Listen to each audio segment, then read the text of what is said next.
Coming up on this episode of the Village Idiom. When Anakin was raising Luke, do you think he force-fed him?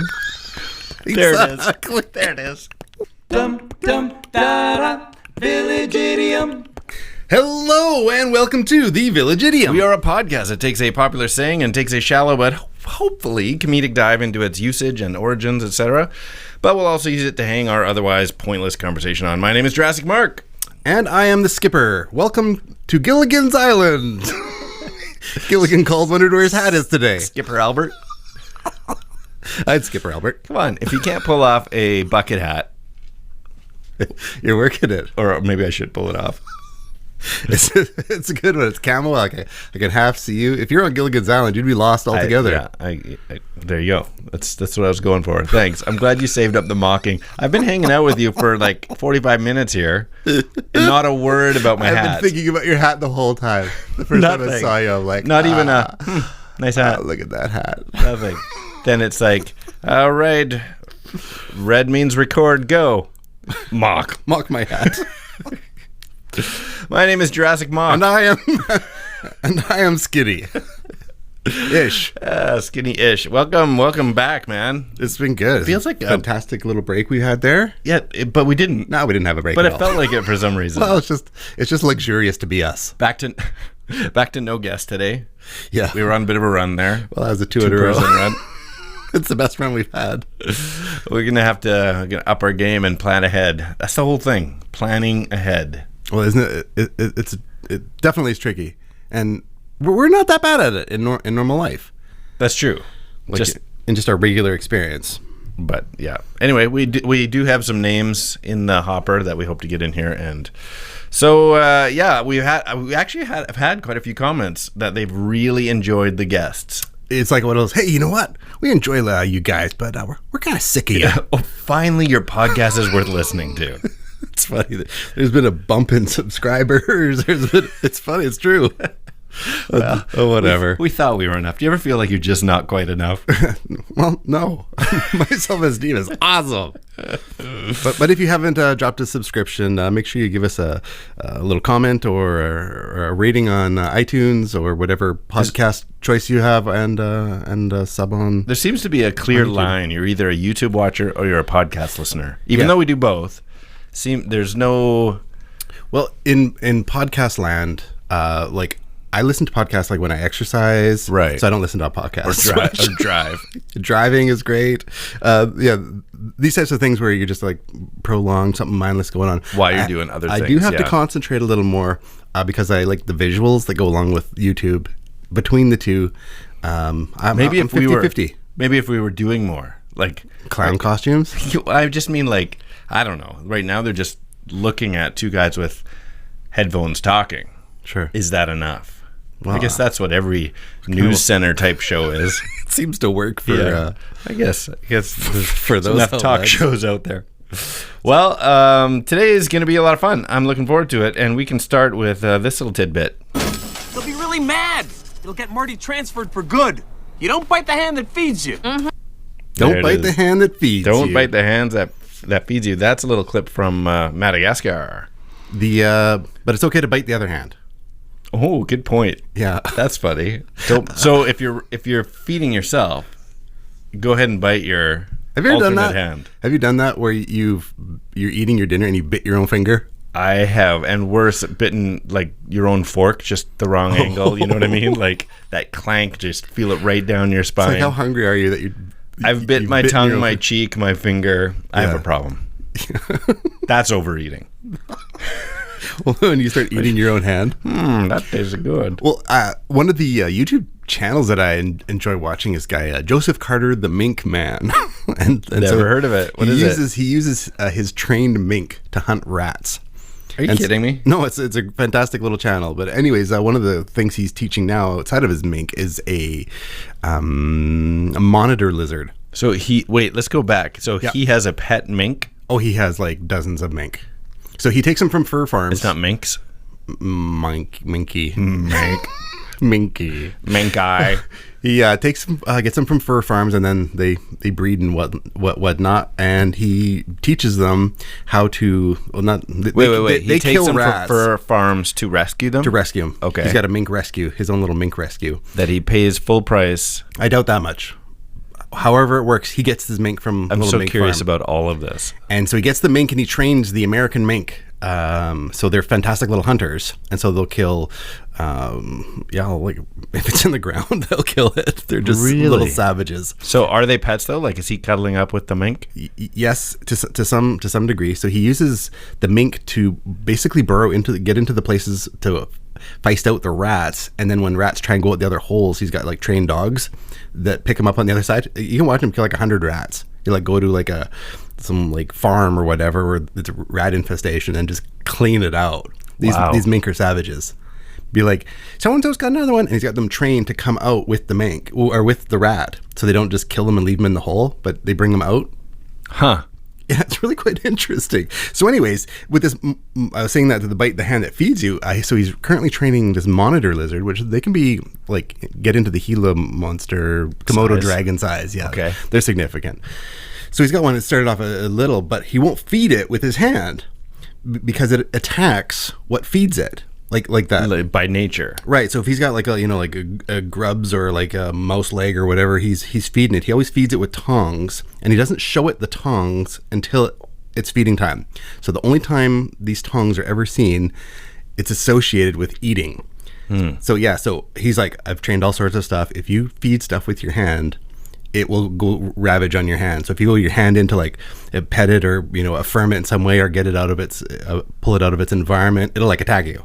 Because if you fed it with your hand. If you hand feed it. So now he can handle it because he doesn't feed it with his hand. Don't bite the hand that feeds you. Yeah. Wow. Isn't that interesting? Interesting. So don't bite the hand that doesn't feed you in that case. Right. Well, and I was thinking about it because normally it comes out like with dogs, comes to my mind. Yeah. But what about hot dogs? What? Because you want to bite the hand that is feeding you if it's a hot dog. No, you want to bite the hot dog that's in the hand that's feeding you. The words are getting lost on me now. It's getting confusing. You want to bite the hand. No, you don't want to bite the hand. No. You want to bite the hand that feeds. There's a hand feeding you a hot dog. You want to bite that. Whatever the shortest version of that is. My mind went to kids because when you're feeding, you're like, I'm sure when you've been bit by your own kids. Absolutely. And we've all, those of us who are dads, have heard the stories of our Are you pulling them out from underneath the furniture and stuff like significant that? others Or they bite your getting arm? bit in different way while feeding. Yeah. And so that's just kids are learning, kids or whatever. But they're going back to animals. Like if you feed a horse, there's a certain way you feed a horse with your hand, open palm, because their mouths are massive. Yeah, if you're holding a sugar cube, it can't see. It like its eyes are way up there. Its head's the size of a horse. That's an excellent point. And so you got open palm, and it just grabs it out of the palm of your hand.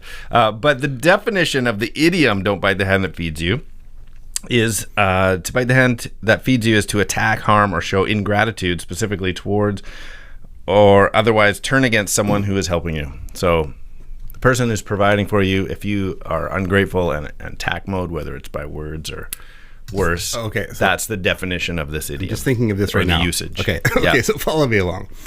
So attacking the hand that feeds you made me come to like The Empire Strikes Back when Darth Vader is trying to help out his son and eventually just cuts off his hand. So he doesn't have a hand to help him. There's something here. So what if the hand that feeds you, what if Darth Vader tries to force feed you?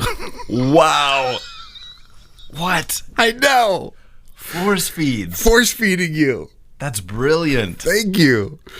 So you're To getting mold that into a tidy little joke. you're getting force fed by Darth Vader. Luke Skywalker is getting force fed. When Anakin was raising Luke, do you think he force fed him? Exactly. There it is. There has to be some Anakin thing in there, being force fed by Darth Vader. That's awesome. Like, actually, I know. that could be worked into. I didn't have it. It's in my joke that there's something here. Yeah, there is. It's really good. I started to go to, like, if you live by don't bite the hand that feeds you, could it in turn affect your job? So I was trying to think of an example, and the only one I kind of came up with Your was boss is feeding you. That's kind of creepy, though. well, like a fortune teller. So you always see a fortune. Have you ever been to a fortune teller? No. We've been to the Curiosity Shop in Seattle. Yeah, the animatronic. Zoltan. Yeah, Zoltan. The no, fortune but teller. a real life fortune teller you see in a movie or whatever, they always give good news. And do you think that's because you don't bite the hand that feeds you? Like, you're getting money from these customers, and if you're telling them you're going to die in 3 months, Unless you come back in 2 months. Let me check again as a way of reinforcing you to come back. I just wondered if that was like, do they not tell negative things because you don't want to be negative towards the person that's paying you? You want them to really like you. You don't bite the hand that feeds you. I mostly think they're full of crap. Well, I agree. I'm just trying to think of an example. Like, I think that they probably know that they would be biting the hand that feeds them, and nobody wants to hear the fortune as told by a palm eater. You maybe have been. He's jumped on my punchline. Did I? Yeah. This joke is so good. I'm eating it up. I'm into it now. Said nobody wants to hear their fortune as told by a palm eater. It took me a while to hear what you were saying. A palm eater. It's terrible. It is terrible. I ran this joke by Beetlebat before coming. He's like, there's no joke there. It's terrible. It was going right past me. I wasn't getting your joke vibe, I know, which is good. I was trying to make it just like, what do you think about this? What do you think about a fortune What's teller? the I'm deal? like, that seems weird for you. With palm eaters. All right. Well, you know what? You got to try. You have to try. You have to try. You have to try. You can't hit home runs every time. No, or most of the time. Well, it's More of a bunter. bunter. Well, this is a tricky idiom, and in actuality, where does this idiom actually even come from? Man, it's a good one. I said some words, where'd they go? Where'd they go? No one can know. I turned around, I looked behind. Those words came from another mind. Origins.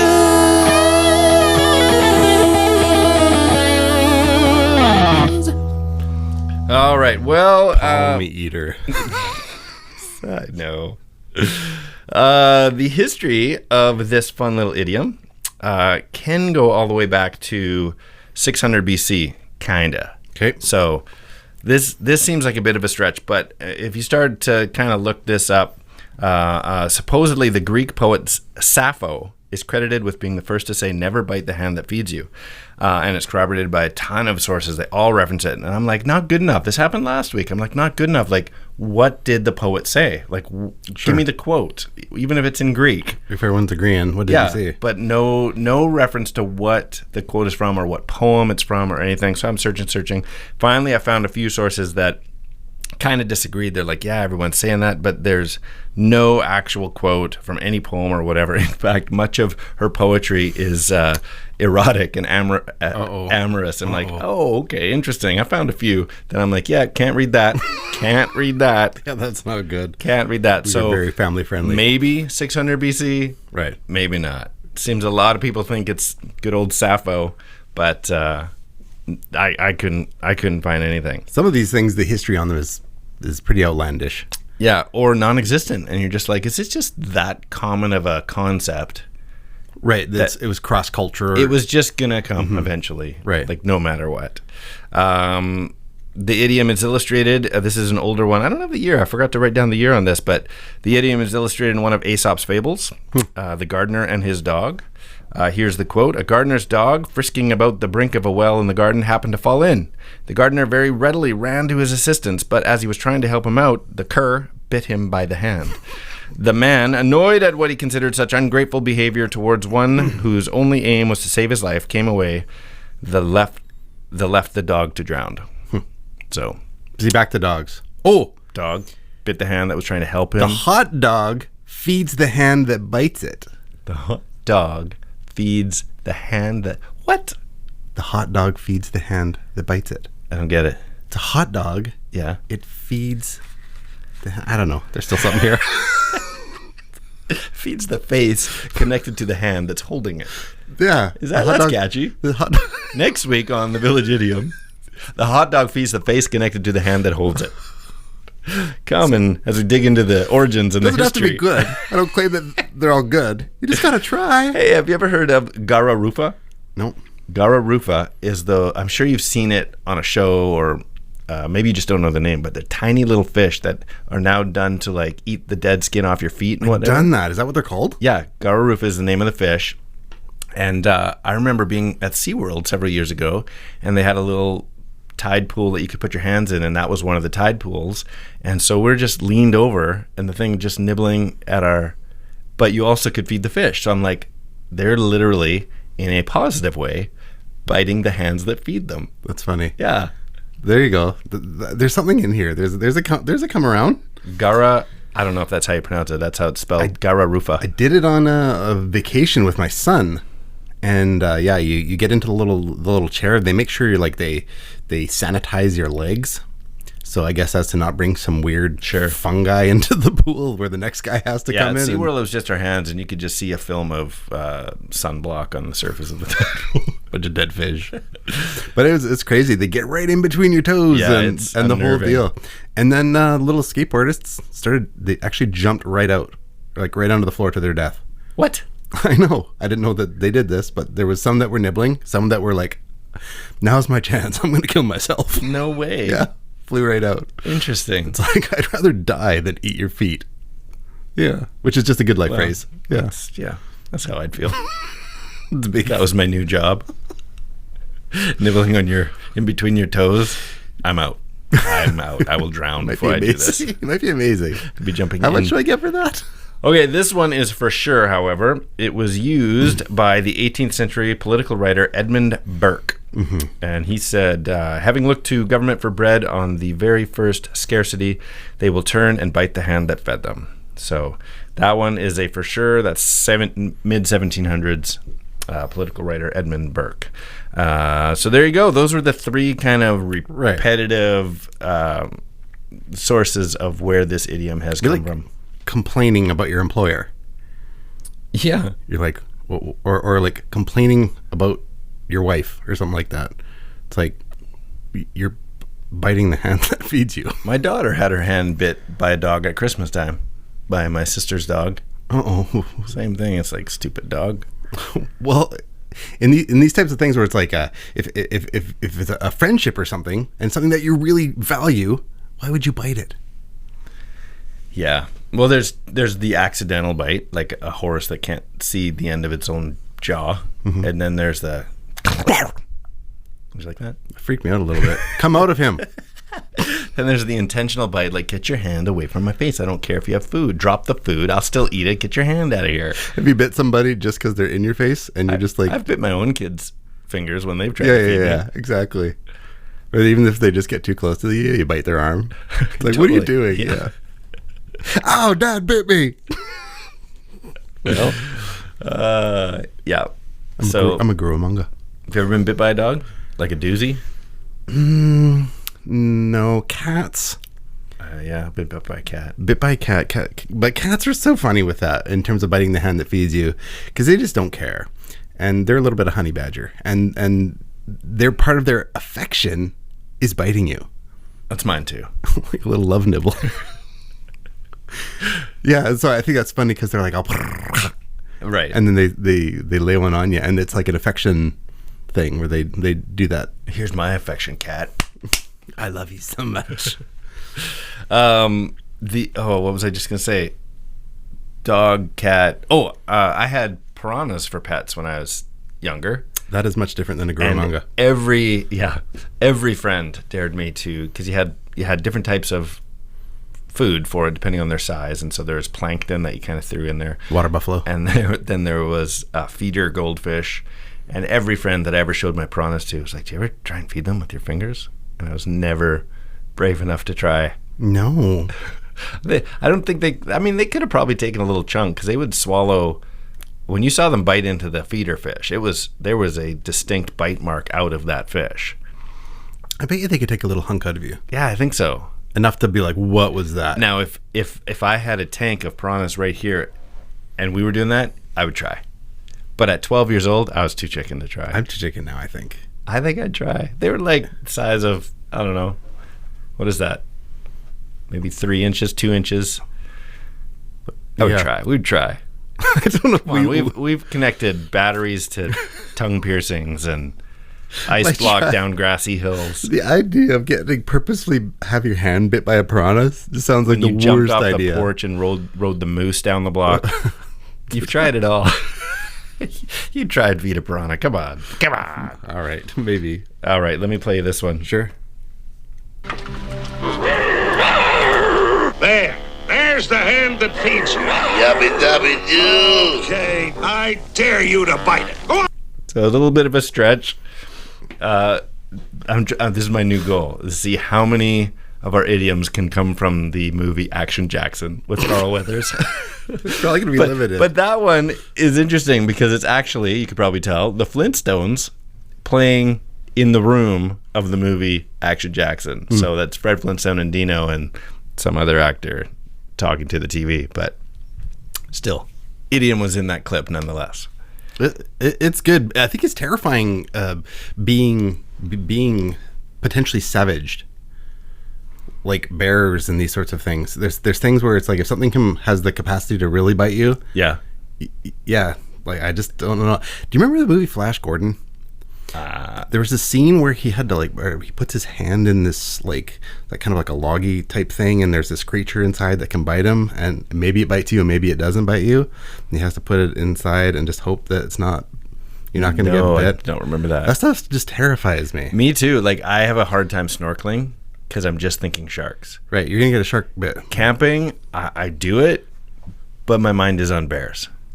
When I was more into geocaching, I still enjoy it. I just don't do it hardly at all anymore. I remember on the hunt, finding this one. There it is. There's the perfect spot, like almost cartoonish, the big hollow out of this tree, like reach in and up to get the geocache. And I reached in and up and felt fur. Oh, no. And I was out, like scared the crap out of me. And I didn't ever get the geocache, didn't log it, just made a note, like I reached in and felt fur.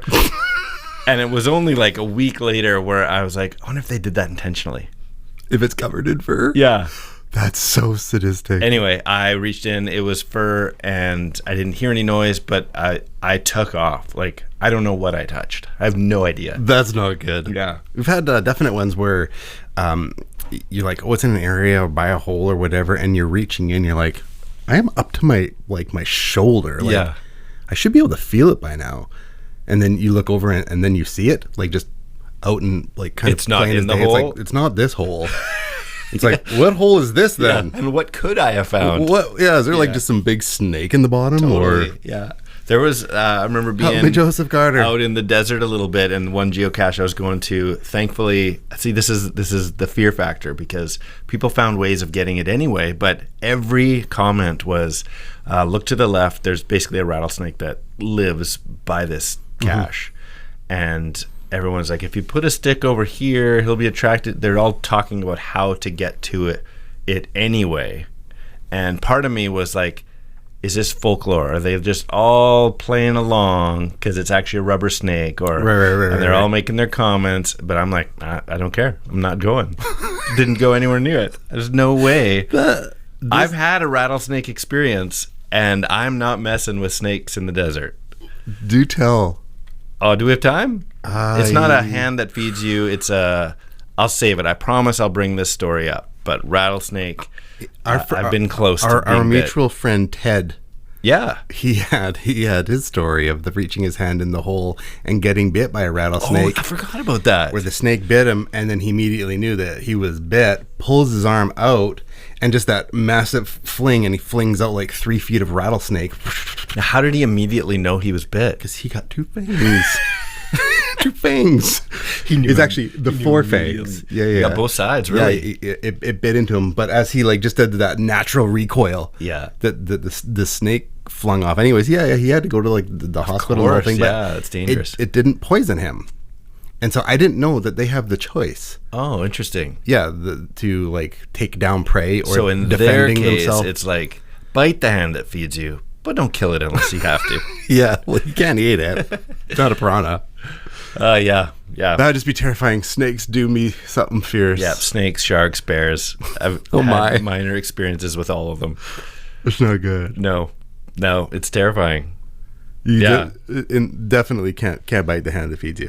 Well, as we kind of wind into the tail end of things, we should get going on some little riddle links here. Okay, sounds good. Riddle Link is a game we like to play that is a 2-part trivia-based question and requires Somebody told me that I'm like really stumbly when we go through our podcast until I get to this part and I sound like a radio announcer. So just somehow it clicks on me. Well, Riddle Link is a game we like to play that takes a 2-part trivia-based question and requires a 2-part but overlapping answer. Let me tell you how. A washer, a dryer. It works a little bit like this. Last week our idiom was a cock and bull story, and the Riddle Link question was, the inventor of the American cock and bull ginger beer doesn't mind if you use his lungs when he's done. So Jack Morgan was the inventor of the ginger beer in America. And so knowing that, do you know the second part? Doesn't mind if you use his lungs when he's done? No. Jack Morgan donor? That's so funny. So we had a few right answers come in. And so tell them what they've won. Tell them what they won. You've won a camper and a wave runner. You might be attacked by a bear while using both of these items. It's the white trash starter kit. Well, that's how it's played. Why don't you tell them how they can participate? Or should we go back and forth a little bit here? Give some more. Well, I'll just tell them how they can get a hold of us, and then we'll move on from there. You can reach us on Instagram at the.village.idiom. Drop us a DM there, or email thevillageidiompodcast@gmail.com, or whether it's Facebook, YouTube, or Twitter at 3 Minutes Gone. So we'll do a couple for each other and then leave one for them. When you get a hold of it, don't just chime in with your answers. If you've got a story to tell about getting bit, if you want to give your opinion on my bucket hat that I'm wearing today, I looked in the mirror. I'm like, should I wear this? Should I not? And I thought, bucket. I'll wear it. There you go. So you got one for me? It's a beauty. Okay, here we go. Nice simple one. Be kind to the people who help you watch Google Videos streaming site. That's got to be... Don't bite the hand that feeds YouTube. That's it. Yeah, good. Nice, fast, and easy one to warm us up. You got one for me? I do. Oh, shoot. I only have one for you because... oh, no, I can still do it. Never mind. I'm good. First one is this. The first audio clip that I played today came from this movie, but might bite your hand since it only eats meat. My goodness, I don't want to give dead air, so I will talk your way through it. Do you remember the first clip? Not entirely. The first clip was an animated cartoon, not the Flintstone one. All I have is the Flintstone one with Carl Weathers. That's the only thing that's jumping. You just tune me out when I press play, don't you? Sometimes. You're like looking at your notes. Taking a mental break. Just staring at the microphone. Okay, I made sure I said the title so that I could reference it later, but it was the movie Madagascar. Oh, yeah, that's all coming back to me now. Tell me the whole thing again. First audio clip came from this movie, but might bite your hand since it only eats meat. Well, that would be a Madagascar carnivore. Yeah, that's it. Nice. Okay, here we go. Luke Skywalker's dad is his dad's former master. Luke Skywalker's dad is his dad's former master. Luke Skywalker's dad, which is Anakin, is his dad's. Do we know Luke Skywalker's grandpa? No. Okay, say it again. His dad's former master. Okay, say the whole thing again. Luke Skywalker's dad is his dad's former master. Who is his dad's former master? Well, Obi-Wan. So, Obi-Wan. And what was the first part again? Luke Darth Vader. And Obi-Wan. Luke Skywalker's dad is his dad's former master. You have said all of the appropriate words. Darth Vader or Anakin Skywalker. Anakin Skywalker. Anakin.